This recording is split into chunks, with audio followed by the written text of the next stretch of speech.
Hoje eu gostaria de compartilhar com os irmãos um pouco das histórias dos avivamentos e espero que isso inspire você, como a mim inspirou, não é?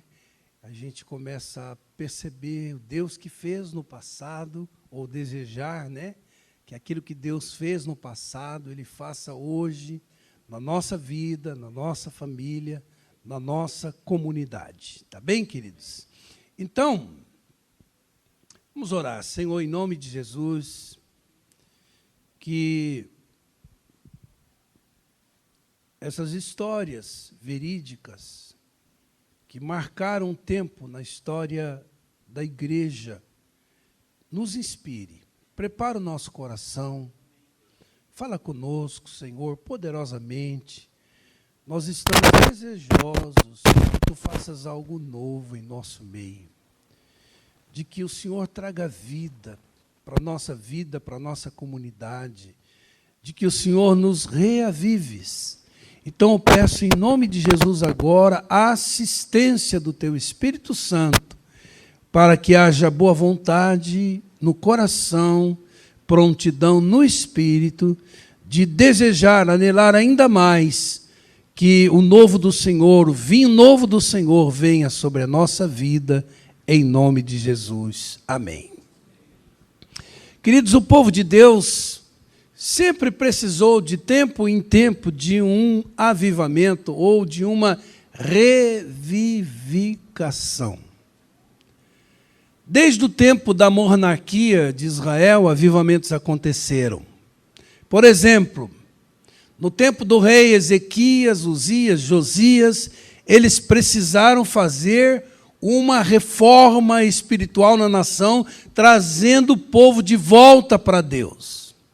Geralmente, antes que esses reis fizessem essas reformas, um período de grande declínio espiritual, marcado pela rebelião, pela infidelidade, pela idolatria, quando o povo se afastava do Deus vivo e se esquecia completamente da aliança com Deus, então se fazia necessária uma reforma.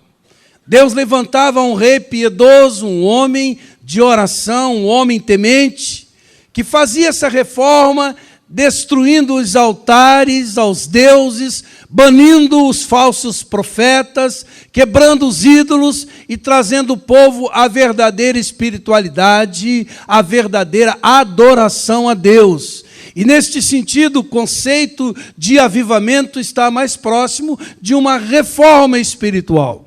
Como, por exemplo, no século VI, quando houve um avivamento que foi a reforma protestante. Esse avivamento trouxe vida de volta à igreja que estava morta, debaixo das tradições, dos costumes introduzidos no período da Idade Média pelo papado. Dizem os historiadores, irmãos, do avivamento, que a cada geração é necessário que haja um avivamento. E a gente vê isso na palavra de Deus em Juízes. A geração que serviu ao Senhor nos dias de Josué, diz a Bíblia que eles viram as grandes obras. Serviu o Senhor ao Senhor todos os dias de Josué e todos os dias dos anciãos que ainda sobreviveram por muito tempo depois de Josué e que viram todas as grandes obras feitas pelo Senhor. Está em Juízes 2. Mas notem os irmãos que a geração que se levantou depois da morte de Josué já não conhecia o Senhor nem as suas obras. Verso 8 diz que faleceu Josué. Verso 10 diz que foi também congregada a seus pais toda aquela geração, e outra geração após ele se levantou, que não conhecia o Senhor, nem tampouco as obras que o Senhor fizera em Israel. Então o que aconteceu? Verso 11, eles fizeram o que os filhos de Israel fizeram, o que era mal perante o Senhor, pois serviram os Balaíns. deixaram o Senhor, Deus de seus pais, que os tirara da terra do Egito, e foram-se após outros deuses, dentre os deuses das gentes que havia ao redor deles, e o adoraram, e provocaram a ira ao Senhor, porquanto deixaram o Senhor e serviram a Baal e Astarote. Então essa geração, por exemplo, irmãos, precisava de um reavivamento. A igreja primitiva, irmãos, foi gestada no útero de um avivamento.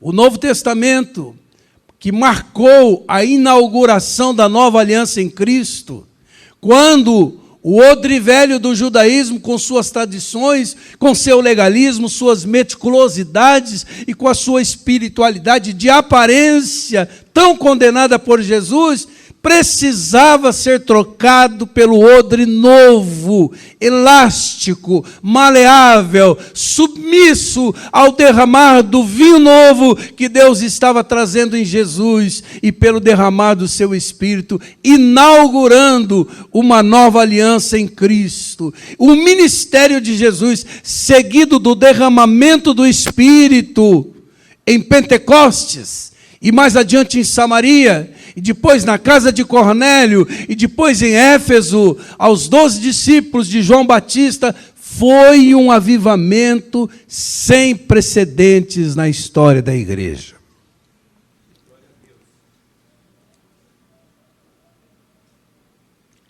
Irmãos, um pouco antes da reforma protestante, e paralelamente a ela houve um avivamento conhecido como moraviano. No levante da guerra dos anos de 1600, guerra de 30 anos, no século VII, a Boêmia e a Morávia, antiga República Tcheca, foram dominados por um rei católico romano, o qual desencadeou uma terrível perseguição aos moravianos, cristãos moravianos. 16 mil famílias repentinamente se tornaram refugiadas. E um nome importante que eu mencionei agora há pouco aqui, que fez aquela oração com 4 anos, é Zinzendorf, um conde de uma família nobre. Um dia, numa viagem pela Europa, em turismo, ele viu a imagem de Cristo numa galeria de artes, e embaixo escrito as seguintes palavras: isso eu tenho feito por ti, e o que tu tens feito por mim? Ele, que já tinha se dedicado a Deus desde a infância, foi mexido profundamente, porque ele não pôde responder essa pergunta. Então ele saiu dali decidido a dedicar sua vida ao serviço de Cristo. Homem muito rico, de uma família nobre. Sabe o que aconteceu, irmãos? Parte daqueles refugiados que partiram da Morávia e que passaram 12 dias viajando por montanhas, quando cruzaram a divisa da Alemanha, ouviram de um lugar chamado Ranhut, uma pequena faixa de terra de propriedade desse homem, Zinzendorf, que tinha decidido dedicar a vida a Jesus. Os moravianos, batendo a sua porta, era a resposta da oração feita por ele. E ele os recebeu em sua propriedade, mais especificamente nas colinas, um lugar chamado Herrnhuter, que era uma montanha de vigia onde o proprietário da fazenda olhava o gado. Exatamente neste lugar, eles disseram, os moravianos: aqui o Senhor vai nos vigiar. Lá foi o refúgio deles.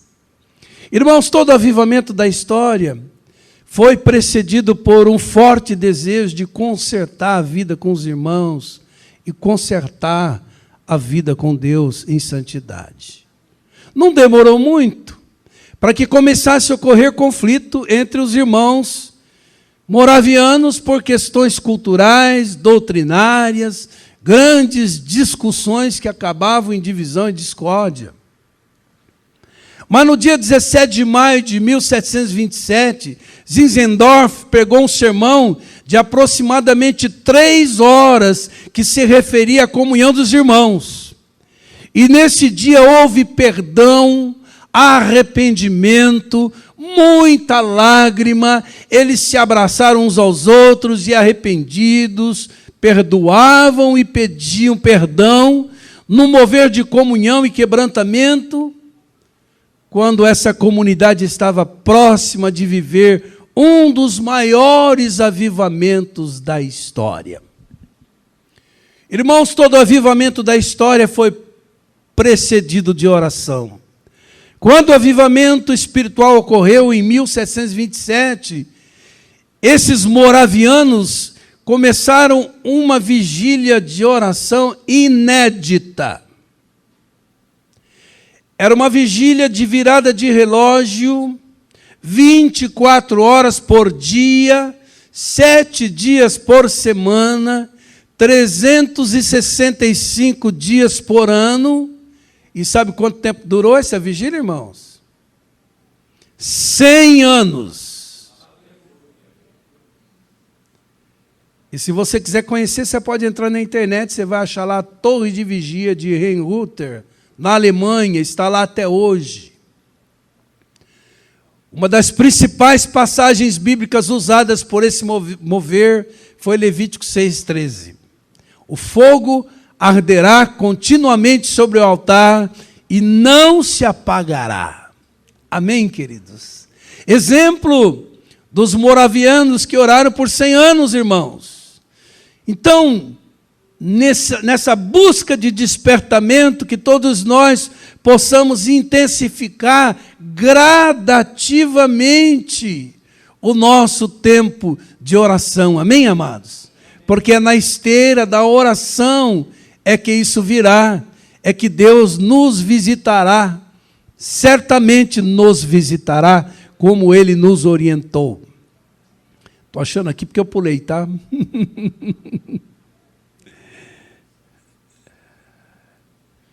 Amém, achei aqui.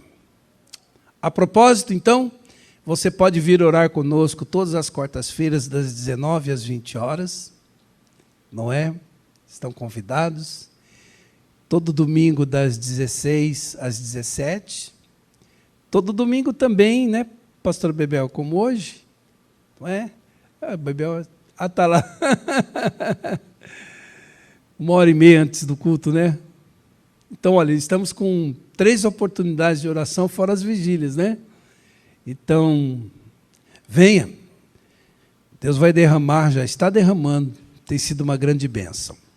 O avivamento traz como resultado amor às almas perdidas, irmãos.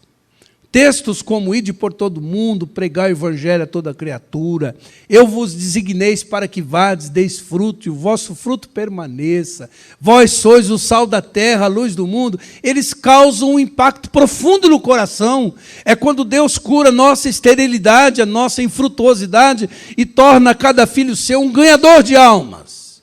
Isso é avivamento.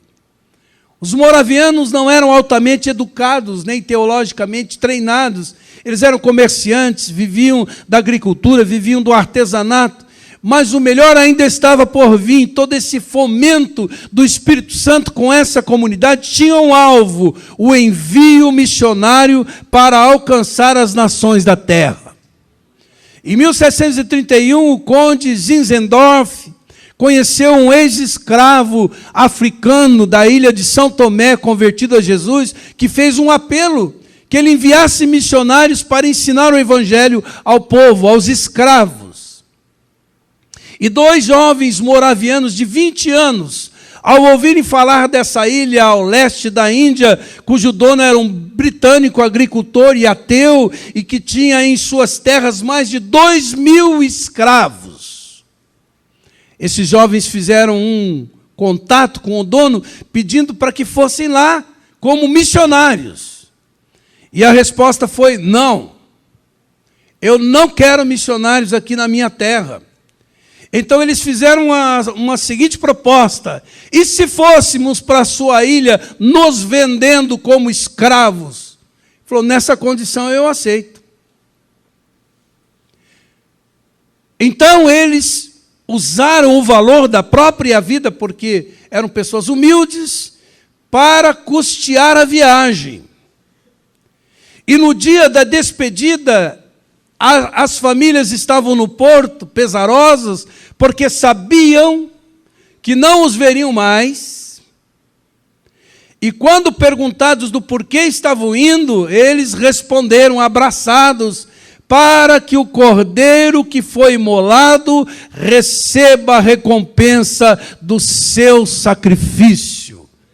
Esse é tema de uma música hoje. Os missionários moravianos, amados, chegaram em lugares distantes, como Suriname, nas regiões frias da Groenlândia, entre os caribenhos, entre os índios norte-americanos, no escuro da África, na Europa, na Ásia, na costa leste de Honduras e Nicarágua. Quiseram vir para o Brasil, o governo não permitiu, com medo de uma adesão ao evangelho em massa. Irmãos, esse pequeno grupo, depois do avivamento, ganhou milhares de almas para Jesus, ofereceu mais da metade dos missionários em todo o século XVIII, alcançou em 100 anos, presta atenção nisso, alcançou em 100 anos aquilo que ainda não alcançamos em mais de 200 anos depois. Um pequeno grupo. E tudo isso cerca de 50 anos antes do moderno movimento missionário iniciado por William Carey, cuja inspiração veio dos moravianos. Esse foi um avivamento tremendo na história, irmãos. O avivamento não impacta somente a igreja, mas também a sociedade onde ela está inserida. No século VIII, aconteceram alguns avivamentos na Europa e nos Estados Unidos, mas eu quero dar destaque a um avivamento que aconteceu na Inglaterra. A Inglaterra, mais especificamente Londres, irmãos, estava tão pervertida, tão corrompida, que de cada 6 casas, uma era um prostíbulo. As igrejas estavam vazias, os pregadores tinham se afastado da palavra, pregavam sermões mortos para auditórios sonolentos. E quando desciam do púlpito, desciam para se embriagar nas mesas de jogo. A igreja parecia um vale de ossos secos. Os enciclopedistas diziam que dentro de algumas décadas a igreja seria banida e varrida da Inglaterra, estaria completamente falida, em total decadência. Ninguém acreditava mais que a igreja pudesse reerguer-se das cinzas. Aí Deus levantou estudantes da Universidade de Oxford para orar por avivamento, dentre eles John Wesley, seu irmão Carlos Wesley, George Whitefield. Eles se reuniram para se humilhar em oração, para confessar seus pecados, para buscarem a face de Deus, para pedir a restauração espiritual da igreja. E numa vigília de oração em 31 de dezembro de 1739, às 3 horas da manhã, os céus se abriram e o Espírito Santo desceu sobre eles, e eles foram revestidos do poder do Espírito Santo e se levantaram com grande poder e começaram a pregar, e as igrejas começaram a encher-se de pessoas famintas de Deus, nas ruas, nas praças, as pessoas se acotovelavam disputando espaço para ouvir a palavra de Deus, e esse poderoso avivamento varreu toda a Inglaterra. A igreja foi reavivada e toda aquela nação, multidões foram salvas, e os historiadores afirmam que esse avivamento salvou a Inglaterra de um banho de sangue pela Revolução Francesa.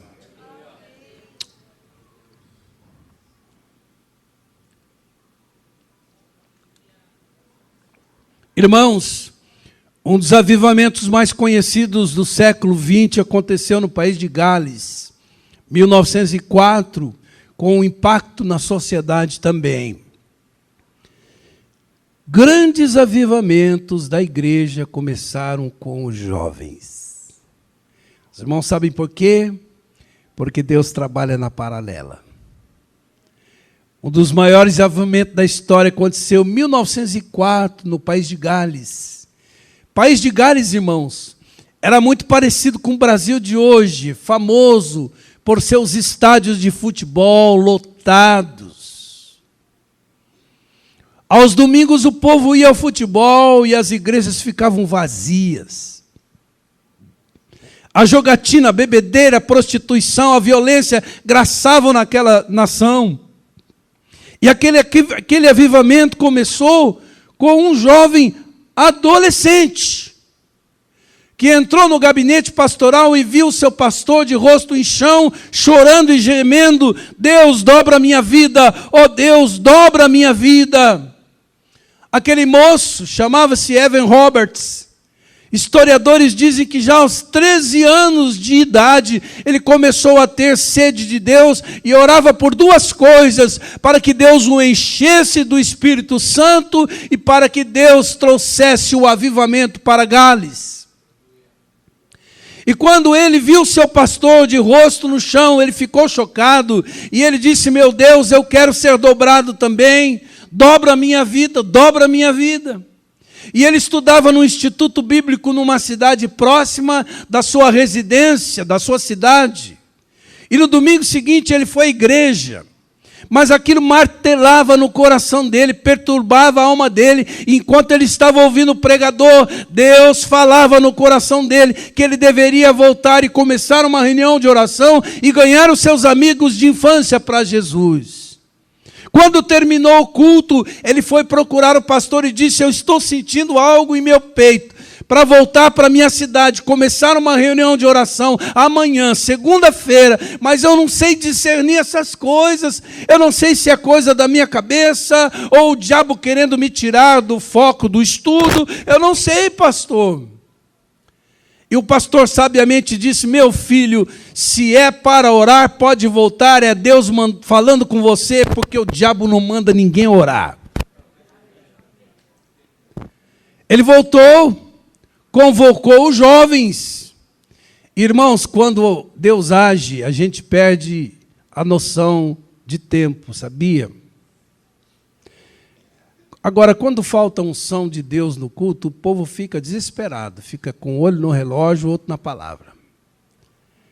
A reunião de oração desse jovem, a primeira, durou das 19 horas às 22h30. Na terça-feira, a igreja estava em peso na reunião de oração. Na quarta, havia uma multidão presente na reunião de oração. Para encurtar a conversa, amados, passado uns tempos, reunião de oração todo dia, aos sábados, o comércio da cidade fechou, porque ninguém queria fazer outra coisa senão buscar a face de Deus. Os estoques de bebidas, de Bíblias, acabaram nas livrarias. Em 6 meses, os estádios esvaziaram, as igrejas se encheram. Os bares, os prostíbulos, os cinemas fecharam as portas. As reuniões de oração foram para as ruas, para os trens, para os lares, para as tavernas. Os juízes presenteavam uns aos outros com luvas brancas, porque não havia mais crime para julgar. Em 6 meses, mais de 100.000 pessoas se converteram. Esse era o pequeno alvo do Roberts. Porque um jovem com sede de Deus desencadeou esse poderoso movimento espiritual. E esse avivamento atingiu as universidades americanas, atingiu Xangai na China, chegou na Coreia. E é isso, irmãos, que acontece quando um jovem, um adolescente, resolve dizer: Senhor, dobra a minha vida, dobra a minha vida, dobra a minha vida. O avivamento na Coreia impactou também a igreja, mas o país como um todo. Irmãos, em 1906, Os homens presbiterianos da Coreia, durante uma longa e grave crise espiritual na igreja coreana, começaram a buscar a Deus, a orar, a confessar seus pecados, se reconciliaram uns com os outros e com Deus. E durante esse tempo, Deus os atendeu e começou um grande avivamento coreano, provocando milhares e milhares de conversões genuínas, meses a fio, e dando início ao crescimento espantoso dos evangélicos na Coreia. Irmãos, a Coreia é do tamanho do estado de Pernambuco, 85 vezes menor que o Brasil. E é o segundo país em missões. O primeiro é Estados Unidos, o segundo é Coreia. Há igrejas que investem 62% do seu orçamento em missões. Para os irmãos terem uma ideia, nos anos 60, Coreia era o país mais pobre do mundo. A Coreia sofreu quase 20 anos na maior miséria. 80% da nação era de favelados, sem trabalho, sem comida. Tinha 3% de cristãos que começaram a acordar de madrugada, 4:30 da manhã. E as igrejas começaram a abrir suas portas às 5 da manhã para interceder pela nação. Hoje, 30% dos coreanos são crentes. E as maiores igrejas do mundo estão na Coreia do Sul. Os irmãos terem uma ideia, a igreja presbiteriana da Coreia representa 75% dos evangélicos e possui 10 milhões de membros. Metodistas possuem 1,5 milhão de membros. A Assembleia de Deus, 1 milhão de membros. E batistas, 500 mil de membros. Irmãos, e essa nação já é considerada de primeiro mundo. E os crentes ocupam postos estratégicos na liderança da nação. 85% da população da Coreia hoje possui formação universitária. Sabe o que é isso? Qual é o segredo da igreja coreana, irmãos? Oração. Os jovens oram em estádios lotados. A igreja de David Yongchu tem uma montanha de oração. Em todos os cultos, a igreja ora pela unificação das Coreias. Tudo começou com o avivamento. Amém, queridos?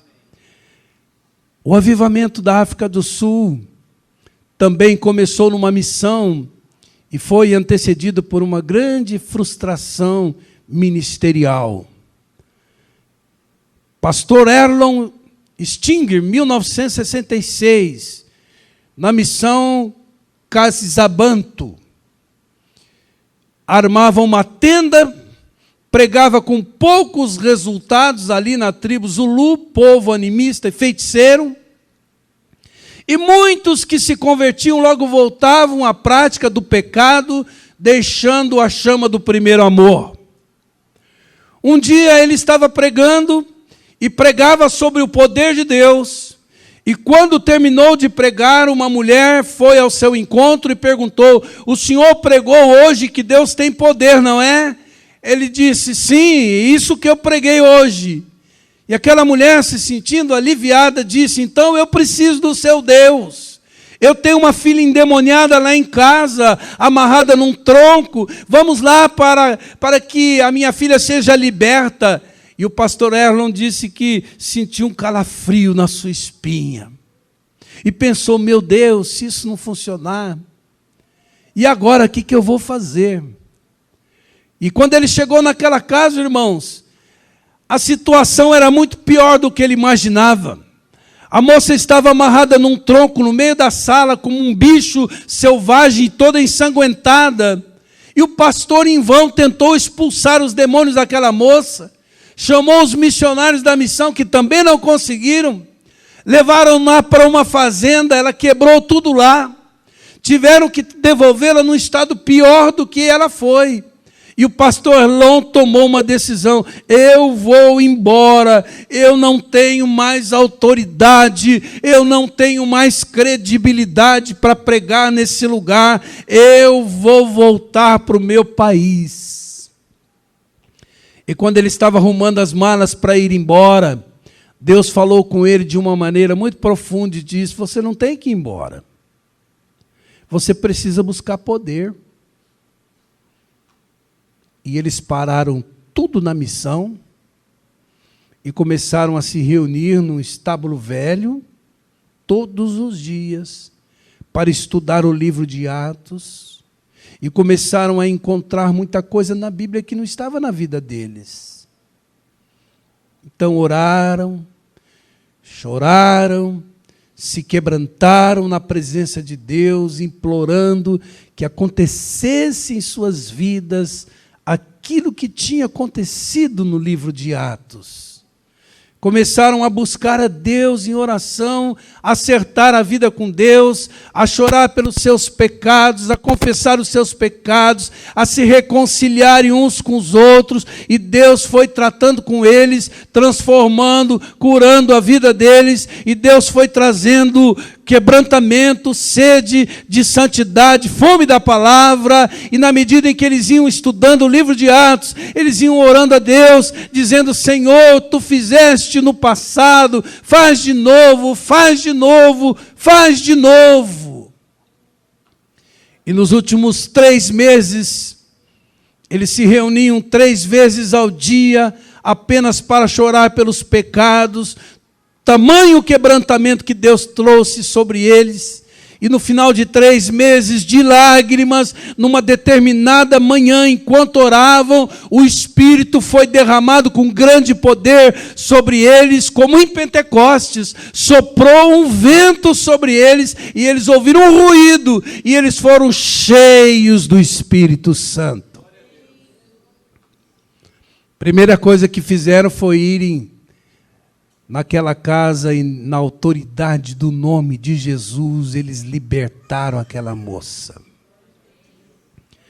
Os feiticeiros saíam correndo, chorando, trazendo um coração quebrantado, confessando os seus pecados, acertando a vida com Deus. Ali aconteceram milagres maravilhosos. Mortos ressuscitaram, paralíticos andaram, cegos viram, leprosos foram purificados. E no relato do avivamento, os missionários, quando acordavam de manhã ou quando saíam e voltavam para casa, eles tinham 50, 100, 200 pessoas na porta com pressa de confessar seus pecados e acertar a vida com Deus. As multidões chegavam de todos os cantos, sem serem convidadas, dizendo: queremos nos encontrar com Deus. E a primeira pessoa que chegou foi uma bruxa que tinha uma escola de feitiçaria. Ela disse: eu estou possuída por demônios, será que Jesus pode libertar-me? E as multidões continuavam chegando, como ele narra, como se o Espírito Santo entrasse em suas casas e as empurrasse na direção deles. Sem nenhum convite, sem nenhuma propaganda. E o Espírito Santo os convencia dos seus pecados, e eles confessavam um a um. O fogo se espalhou por todo o país. Depois chegava notícia até eles do que estava acontecendo. Irmãos, em pleno apartheid, na África do Sul, estavam ali diferentes tribos negras de mãos dadas com os brancos, em culto e adoração ao Senhor que os havia resgatado. E já se passaram 53 anos e o avivamento continua firme e forte naquela região, despertando interesse de estudiosos do avivamento do mundo inteiro, para ver o que está acontecendo lá. Temos também próximos de nós, em termos de data, o avivamento da Rua Azusa, que foi responsável pelo movimento pentecostal no Brasil. Esse avivamento teve início numa reunião em Los Angeles, Califórnia, liderada por William Joseph Seymour, um pregador afro-americano. Em 1905, ele fora expulso de uma igreja porque não concordavam com a sua doutrina. Ele começou com um pequeno grupo de crentes afro-americanos famintos por avivamentos a se reunir numa casa, onde os sinais de avivamento e manifestações espirituais começaram a juntar um crescente número de participantes. Após um mês de intenso de jejum, oração, houve uma manifestação espontânea e marcante do Espírito Santo, na qual todos os presentes foram impactados. No dia seguinte, era impossível chegar perto daquela casa. E as pessoas que entravam na casa caíam no poder de Deus. E a cidade inteira foi tocada. Então houve necessidade de um lugar maior. Acharam um edifício da antiga igreja metodista episcopal africana, de 2 andares. Esse edifício já tinha sido utilizado para comércio, depósito de material, de construção, e chegou a ser curral de gado. O lugar era muito rústico. Seymour fazia das caixas de sapatos seu púlpito. Em 14 de abril de 1906, fizeram o primeiro culto. E por 3 anos, o avivamento continuou essencialmente 24 horas por dia, 7 dias por semana, com a participação de até 1.000 pessoas, negros, latinos, asiáticos, ricos, pobres, cultos, incultos, pessoas de todas as idades, e tudo isso aconteceu no apogeu da segregação racial nos Estados Unidos. O lugar, dizem os historiadores, nunca estava fechado nem vazio, era uma reunião contínua. As pessoas buscavam o avivamento e eram curadas de todo tipo de enfermidades. E a notícia sobre as reuniões se espalharam e multidões vieram para experimentar o que estava acontecendo ali. E em apenas 2 anos, o movimento foi estabelecido em 50 nações, irmãos, em todas as cidades dos Estados Unidos. Eu tive que selecionar alguns, porque há avivamentos na Colômbia, o da Argentina já compartilhei, mas há focos de avivamentos no mundo inteiro, irmãos. E eu vou dizer uma coisa para os irmãos. Só o que pode dar relevância à igreja na terra, no mundo, são esses movimentos de avivamentos. Porque eles correm paralelo às instituições, eles são espontâneos, ninguém controla. A motivação para ele é a mais legítima possível. Não tem ninguém querendo ganhar dinheiro em cima disso. Não tem ninguém querendo manipular multidões. É um mover soberano, espontâneo do Espírito Santo. Não há mecanismos humanos para promover esse avivamento. Os irmãos creem que nós precisamos de um avivamento? Se você não crê, olhe as cadeiras vazias ao seu lado. Essas cadeiras estão vazias ou por falta de fome de Deus, das coisas de Deus, ou por inoperância nossa no evangelismo. Então, não preciso convencer você disso. Mas, você avaliando sua vida pessoal, faz como os moravianos, abre a Bíblia e vê o que está lá. Se não estiver batendo com o que você está vivendo, lá fala de vida abundante, você olha para a sua vida, não é tanto. Lá fala de rios de águas vivas fluindo do interior daqueles que se abeberam em Jesus. Eu não estou tão sobejante assim. Lá fala de vidas que se entregaram totalmente nas mãos de Deus, como esses avivalistas, dizendo: Senhor, eu estou para obedecer. Eu não estou aqui para fazer minha vontade. E o que a gente mais faz na vida é nossa vontade. E a vontade de Deus e os propósitos de Deus para nós vão ficando no segundo plano. Enfim, queridos, nós precisamos urgentemente de um avivamento para a nossa vida. Amém, queridos? Para termos mais poder na oração, fluência nos dons espirituais, amor pelas almas perdidas, corações quebrantados, sabedoria de Deus, intimidade, comunhão com Deus, vitória sobre a carne, sobre o pecado, sobre o mundo, para que o inimigo não fique mais tripudiando nossa vida, para que haja frutuosidade na nossa vida, unção em tudo aquilo que a gente faz. Amém, queridos? Nós precisamos ser revestidos desse poder de Deus para que haja vida de Deus em nós. Amém, queridos?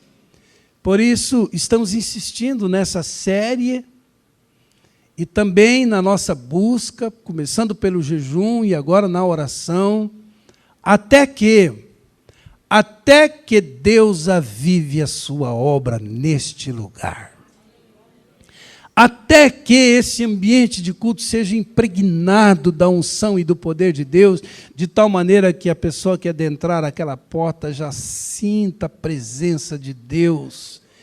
Até que não prevaleça a opressão espiritual, a religiosidade, a frieza espiritual, a inapetência espiritual no nosso meio. Amém, amados? Até que nós conheçamos o genuíno evangelho, que nos leva para a santificação, para nos consertarmos com Deus, para termos vida santa para a glória do nome do Senhor. Amém, queridos?